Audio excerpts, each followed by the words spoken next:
Hey, what's up guys? Brian Kelly here from Zombie Guitar. Here in today's video I just want to talk about learning a slightly obscure song by ear. So I've made a few other videos in the past about how to easily learn songs by ear, and that process does apply to this as well. So even though this is a slightly more obscure song, it has a few out of key chords in it. It has some chords that have extensions on there. So some, a little bit more than just your basic, 4-chord song that consists of just major and minor chords. It's a little bit more difficult, but not that much more difficult. All right. As long as the song is in a single key, which is the case for the song that we're going to be doing here today. The name of the song that we're doing today is going to be by Boy Pablo. It's called Losing You. This was a request that was made in the Zombie Guitar members Facebook group.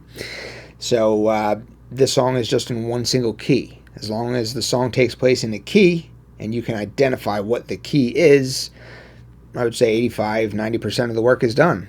Once you have the key, you have a nice little handful of chords that you can play around with. All keys work exactly the same way. In any given key, you have 3 major chords, you have 3 minor chords, you have 1 diminished chord. A lot of times that diminished chord doesn't really get used.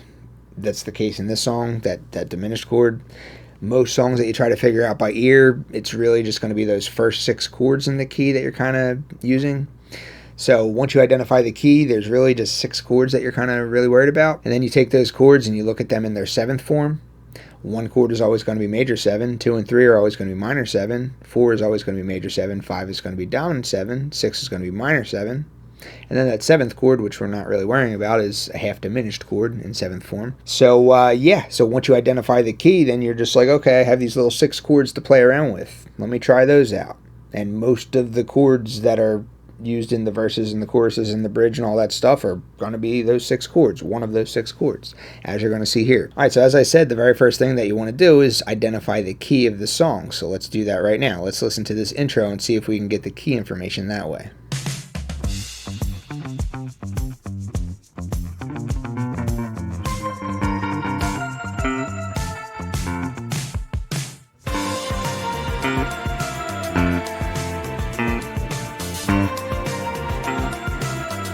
So listening to that intro, you could hear that it's 4 chords going on. It's a 4-chord chord progression.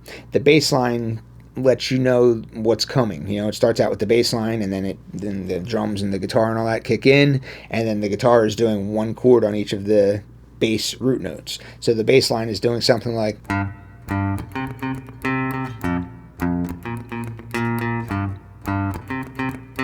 Alright, so we figured that out by listening to the song. We figured out that that was the bass line. So this is a root note of one of the chords, this, and this. So we have a G, we have a C, we have an F, and we have a B flat. So with that information, we can look at the circle of fifths and see if we can find any grouping of 6 that contains those 4 root notes. So we have 2 possible options. So if you look at the key of F major, which has the relative minor D minor, you'll see that everything in this grouping of 6 contains those 4 root notes. So we have the G in there, we have the C, we have the F, and we have the B flat. So one of the possible options for which key this song is in is F major, D minor. All right, so this grouping of 6 is one of the potential answers. Another potential answer would be the key of G minor, which has the relative major of B flat major. If you look in that grouping of 6, you'll also see that there's a G, there's a C, there's an F, and there's a B flat in that grouping of 6 as well. The person who requested this song, they initially thought that this was in the key of G minor. All right, so again, right now we don't necessarily know for sure. So one way to find out for sure is to do the pentatonic test.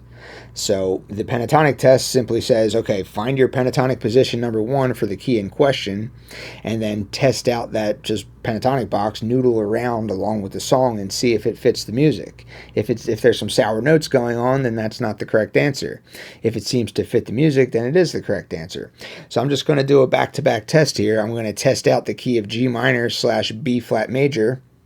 And the way that you find your pentatonic position number 1 is there's the minor scale root, there's the major scale root. So I'm going to take my index finger, put it on the note G on the low E string, And then my pinky finger is going to go on the note B flat on the low E string. That would be right here in between frets 3 and 6. So that's going to be my first test area. If this pentatonic position number 1 sounds good, then I'll say, yep, that's my key. It's the key of B flat major / G minor. If that doesn't sound good, then I'll try the other test. I'll say, oh, maybe it's the key of F major / D minor. D minor, F major. This goes on the note D on the low E string. This goes on the note F on the low E string. There's the note D, 10th fret. There's the note F, 13th fret. So that will be my second test area.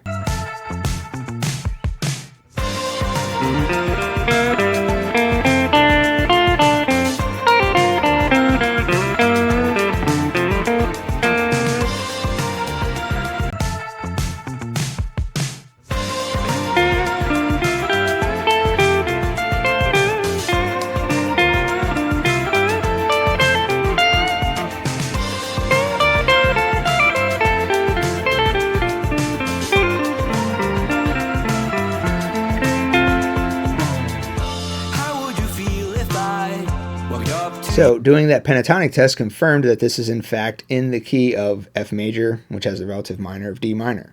So we know our key now.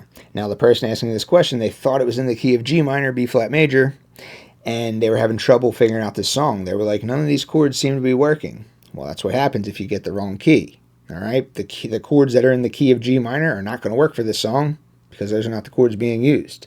Some chords are going to be major when they're supposed to be minor. Some chords are supposed to be major 7th and whatever. It's just not the right key, you know? So we have our key, all right? So now that we know that, let's go back to this bass line again.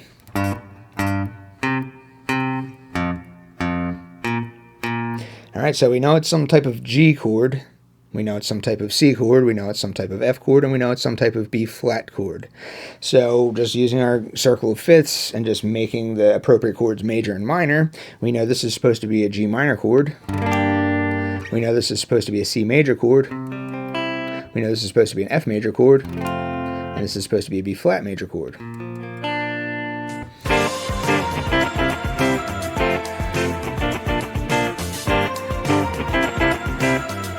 Alright, so it sounds sort of like the song. It's obviously not there yet, but we're getting close, you know? Let's now play these chords in their 7th form. So we know what the chords are supposed to be based on the key. Your 1 chord and 4 chord are always going to be your major 7th chords in the key. Your 2, 3, and 6 chords are always going to be minor 7th chords in the key. And then your 5 chord is always going to be the dominant 7th chord of the key. So here's a way to kind of figure out which chord gets which number. So we know that this is the key of F major. So if you take your index finger and you put it on the note F on the low E string and you play this major scale pattern, and then just 1, 2, 3, 4, 5, 6, 7 to all the notes. 1, 2, 3, 4, 5, 6, 7, 1. So doing that allows you to know which chords each of these root notes correspond to. So this is 1, this is 2, we didn't use 3, this is 4, this is 5, we didn't use 6, we didn't use 7. So we know this, 1, 2, 4, 5. We know this information. So we know that the 2 chord always becomes a minor 7th chord when played in 7th form. So instead of a G minor, we could do a G minor 7 like this. And then the next chord is the 5 chord. We know that the 5 chord is always a dominant 7th chord. Same for any key. So we could play that in dominant 7th form. We know that the 1 chord always becomes a major 7 chord. So major 7 chords rooted on the low E string are a little bit tricky, but you could do something like this. I find it easier just to play an F major 7 like this. You don't have to stay right here. You have the whole entire fretboard. All you need to do is play an F major 7. So you can play an F major 7 like this, play an F major 7 like this, you can play an F major 7 like this. There's a bunch of different ways. Just pick a shape, use a chord chart, whatever. Just play an F major 7. And then we know that the 4 chord always becomes a major 7 as well when played in 7th form. So B flat major 7 might be something like this. And of course there's a bunch of different ways that you could play a B flat major 7 as well. You have the whole fretboard, you have all these different shapes and stuff like that. Point being is we know what these chords are in their 7th form and in just their basic triad form.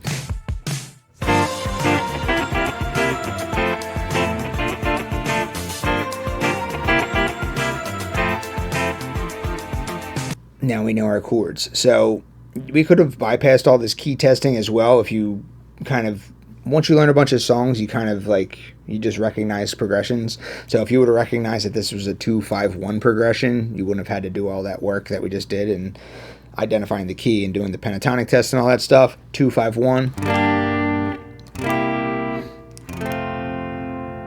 and then it goes to the 4.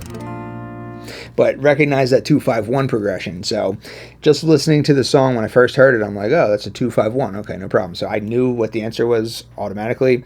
But if you don't know that right away, you don't know what a 2-5-1 progression is, or you can't hear that, that's what the pentatonic test is for. You do that pentatonic test and you're like, oh, okay, that's my key. Got it. All right, so now that we know what the chords are, both in triad form and in seventh form, now we can try and figure out exactly what is being played. So a lot of guitar players, you know, you could play a G minor chord rooted on the low E string. You can play it like this if you want. A lot of guitar players, especially when they're playing this style of music and they have a full band with a, you know, bass player and a drummer and keyboardist and whatnot, they don't always play these chords in full. They just kind of play like the high 3 or 4 strings. So I'm thinking he's probably just going to play a G minor chord like this. And that kind of sets you up really nicely to play the second chord, the C dominant 7th chord, because really all you have to do is just kind of put your pinky down right here on the 5th fret of the B string.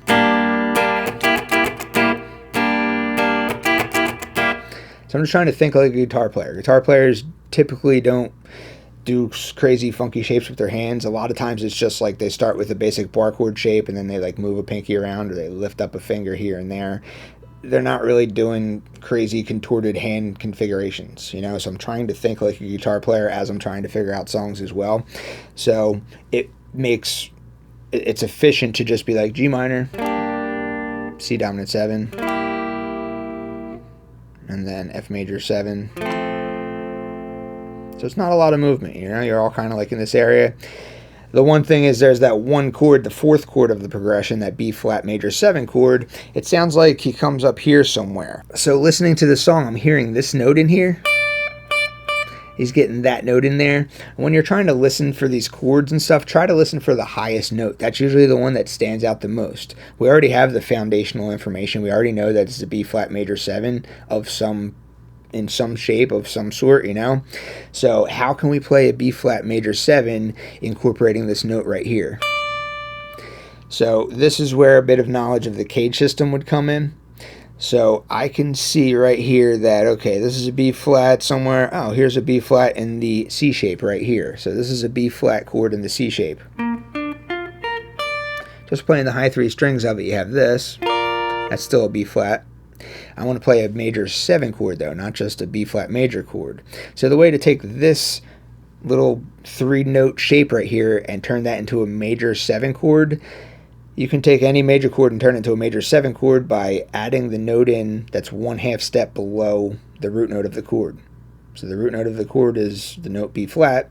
1/2 step below B flat is where that major 7th will go. So instead of playing this, you can actually just lift up your middle finger and just bar these 3 strings. And that's going to be a B flat major 7 chord.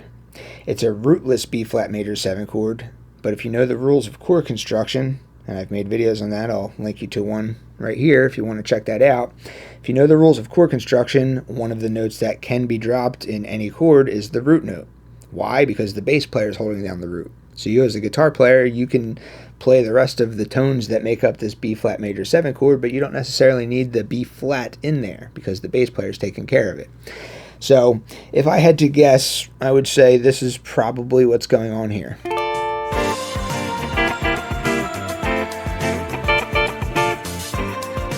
So I don't know if that's exactly right, but that's just how I hear it, you know? And I'm just using the key information and the chords within the key based on that key information, and that's how I'm able to come up with this stuff relatively quickly. All right, so the second time around it does, but then it doesn't go to this chord. It doesn't do that on the second time. Again, this is where knowledge of just learning a bunch of songs will help you out immensely. What's happening here is they're just staying on the F chord, but now they're just throwing an F dominant 7 chord right after the F. Keep in mind the F dominant 7 chord is an out of key chord. That's another thing that's going to come with time, recognizing when a chord is not part of the key. Once everything's in key, everything sounds all nice.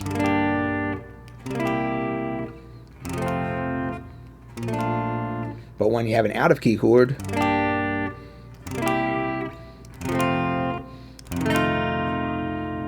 you know, it's like I can only chalk it up to experience. You know, you just have to hear enough songs to recognize, hey, that chord's not in the key. You know, so I don't know. Just keep practicing, keep learning songs by ear. That's an out of key chord. A lot of times when an out of key chord is thrown into a chord progression where all the rest of the chords are in the key, a lot of times it's going to be a dominant 7th chord of some sort. Not always, but just a lot. You know, Beatles do it all the time. The Beatles are just playing in a key and then they just throw in a random dominant 7th chord that's not part of the key. It adds interest to the listener or whatnot. So just through experience, I'm able to hear, oh, that's an out of key chord. Oh, that out of key chord sounds like a dominant 7th chord. So knowing those two things, I can make an educated guess to say, okay, I think that dominant 7th chord may be an F dominant 7 chord. I'm kind of listening to the bass.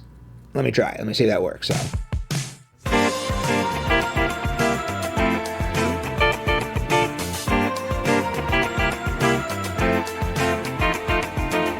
And that's exactly what's happening there. All right, so listening to the verse section, I'm hearing this a lot. I'm hearing that type of thing. Now, how did I know to do that?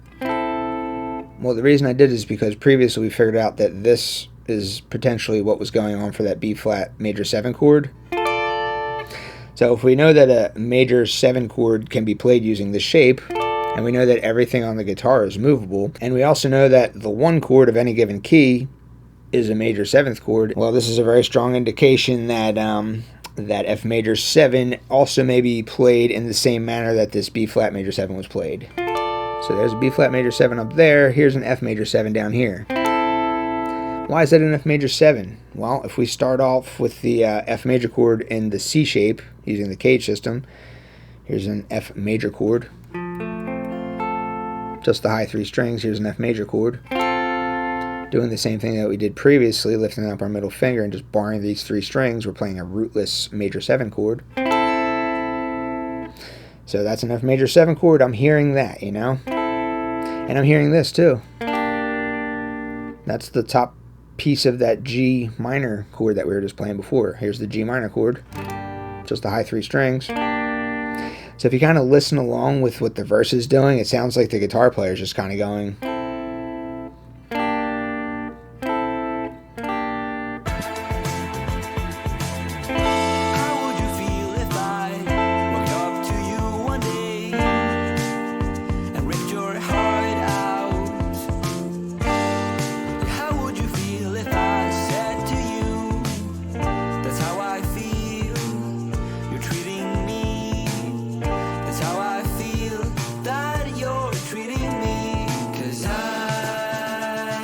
Alright, so then we have what I guess you could call the pre-chorus, or you could call the bridge, or whatever. We have this part coming up. So if you listen to this part, it sounds like a minor sort of thing, you know? So we have our key information. There's only 3 minor chords to choose from, so it's probably going to be one of those 3 minor chords.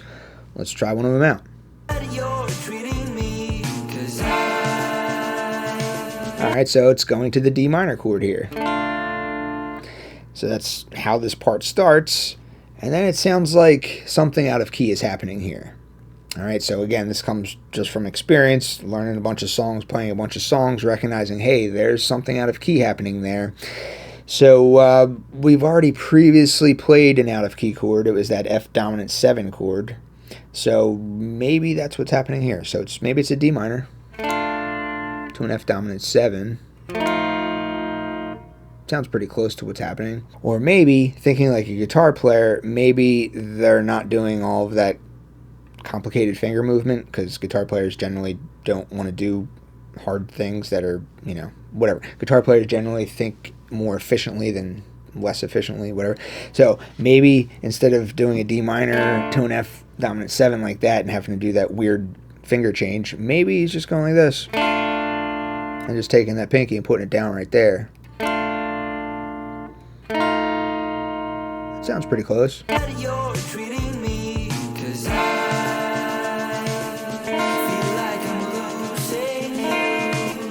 And then it moves to another chord. It moves to another, it sounds like a minor chord. So again, we only have 3 chords that are minor, so pick one of them, try it out, and see if it works.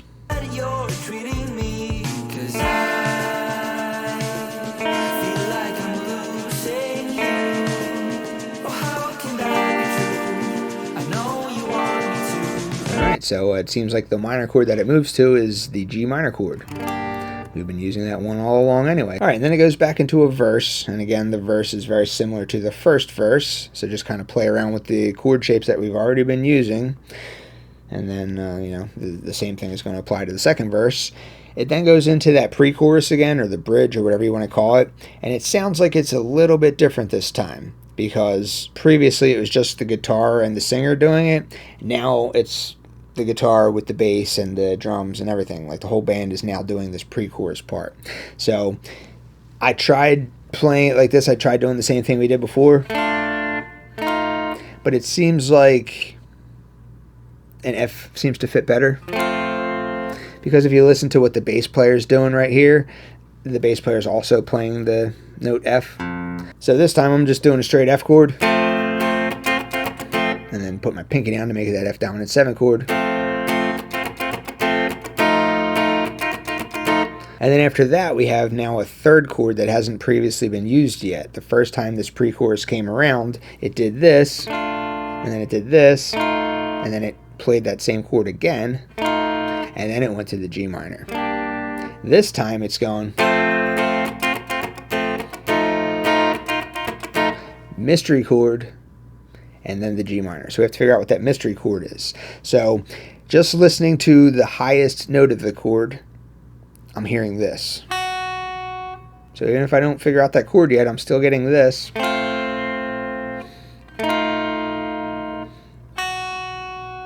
And then that G minor. So what chord could I play that contains this? What chord could I play that contains that note right there? Again, a little bit of music theory knowledge. A lot of times when you want to move to a chord, you will throw a dominant 7th chord right before that chord that you want to move to, and it will be a 5th above that chord that you want to move to. This is known as a secondary dominant. I made a video not too long ago about secondary dominants. I made other videos in the past, but those are old and crappy videos. Don't watch those. Watch my more recent video on secondary dominants. But basically that's what this would be. So what's a 5th above G? A 5th above G is D. You can get that information by looking at your circle of fifths. G is there. Right next to it is D. D is a 5th above G. So if I want to throw a chord in right before a G minor chord, a D dominant 7 chord would be a great chord to do right there, you know? So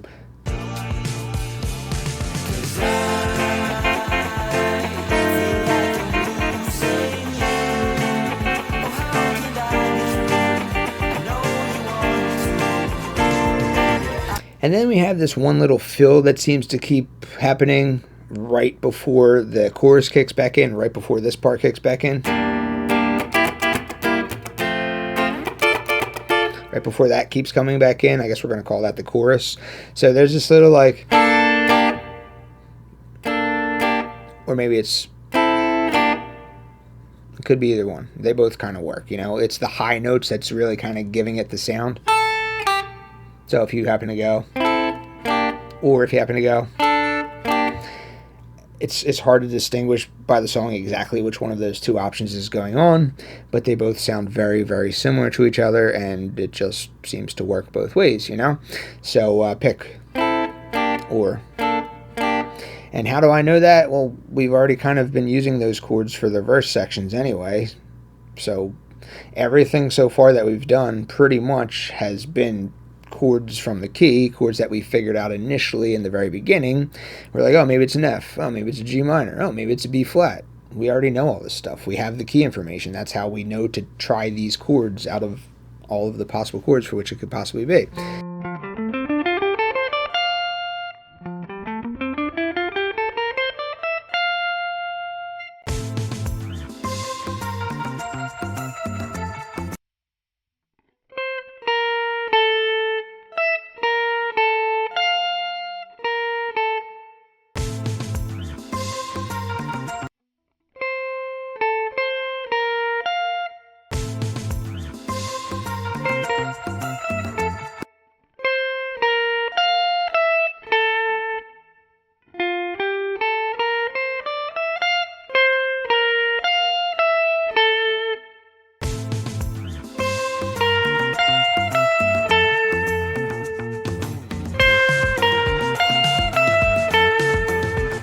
And then we only have one more part that we haven't figured out yet, and that's this middle section right here. I guess you could call this the bridge. I guess the other things were called pre-choruses. I guess you could call this the bridge, whatever. It's just the one part we haven't figured out yet. So it sounds like it's going to a minor chord. It doesn't sound like a happy major chord that it's going to. It sounds like it's going to a minor chord.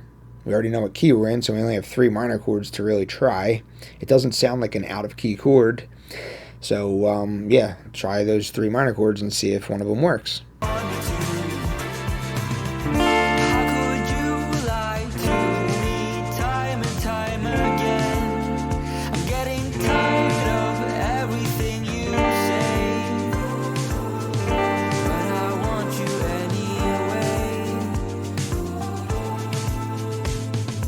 Alright, so it seems like that D minor chord seems to be the answer. Of course, you could play that in 7th form as well, because all the minor chords in a given key in 7th form become minor 7th chords. So you could either play a D minor chord or D minor 7 chord. Very similar sounding chords. And then also in this part, you had that B flat major 7 chord included, and you had that G minor chord included. Alright. All chords that are part of the key, just in kind of like a different order, just because this is a different part, just to kind of mix things up. And then you're back into the intro, chorus, whatever, the first part of the song. All right, and that's pretty much it for the song. So hopefully it became pretty apparent that most of the hard work was done right in the very beginning once we identified what the key is. Once you know what the key is, you're almost at the finish line, really, when it comes to figuring out a song that takes place in a single key. You know, because once you have that information, then you know, okay, my triads in the key are F major, G minor, A minor, B flat major, C major, D minor. Those are my triads. And then you also know your 7th chords are F major 7, G minor 7, A minor 7, B flat major 7, C dominant 7, D minor 7. So you have these chords to play around with. And most of this song used just those chords, with the exception of the few out-of-key chords that were sprinkled in. But I was able to figure them out because I've learned a bunch of Beatles songs and stuff like that, and they do that kind of stuff all the time. And I had a bit of knowledge about what secondary dominants are, and I was like, oh, that sounds like a dominant chord. Oh, that sounds like a dominant chord that's moving somewhere. Maybe it's a secondary dominant, you know? So a little bit of music theory knowledge allowed me to kind of fill in the rest of the stuff. But 85 to 90% of the battle was done just by figuring out the key and knowing what chords are found in a given key. So just knowing the fundamentals will get you very, very, very far. All right? So thank you for watching. Hope this was helpful. See you guys next time.